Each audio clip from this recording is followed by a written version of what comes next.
வணக்கம் ஜோதிட நேயர்களே.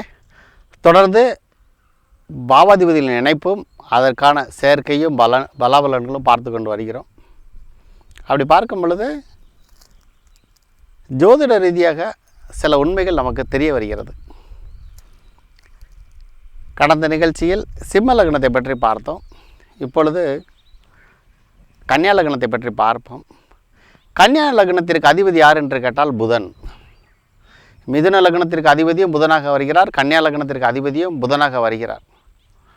இந்த புதனோடு குடும்பஸ்தானாதிபதி சுக்கிரன் இணைந்தால் என்ன?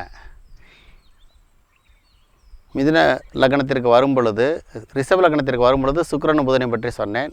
இப்பொழுது மீண்டும் கன்னியா லக்னத்திற்கு புதனும் சுக்கிரனுடைய சேர்க்கையும் சொல்கிறேன். இரண்டுக்குமே வித்தியாசம் இருக்கிறது. தயவுசெய்து குழம்பி போய்விடாதீர்கள்.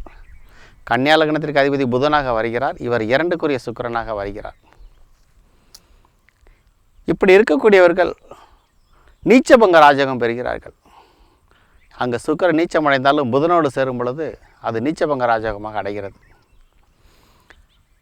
அவருடைய வாழ்க்கையில் நல்ல செழிப்பு, மனைவிக்கு நல்ல பொருளாதார ரீதியாக ஆடை ஆபரண சேர்க்கைகள் வாங்கி கொடுப்பதில் வல்லவர்கள், மனைவியை அன்பாக வைத்து கொள்வார்கள். சந்திர லக்னம் கொஞ்சம் ஆதரவு தந்தால் போதும். இந்த கன்னியா லக்னத்திற்கு இப்படி ஒரு அம்சம் இருக்கிறது. இதுபோக கலைத்துறையில் சிறந்து விளங்குவார்கள். இது நன்கு தெரிந்து கொள்ளுங்கள். சுக்கிரனோடு புதன் இணைந்தால் படிப்பில் மட்டுமல்ல, கலைத்துறையிலும் நன்கு சிறந்து விளங்குவார்கள். படிப்பில் மிக தேர்ச்சி பெற்றவர்களாக இருப்பார்கள். எல்லோரும் வியக்கத்தக்க வகையில் படிப்பார்கள்.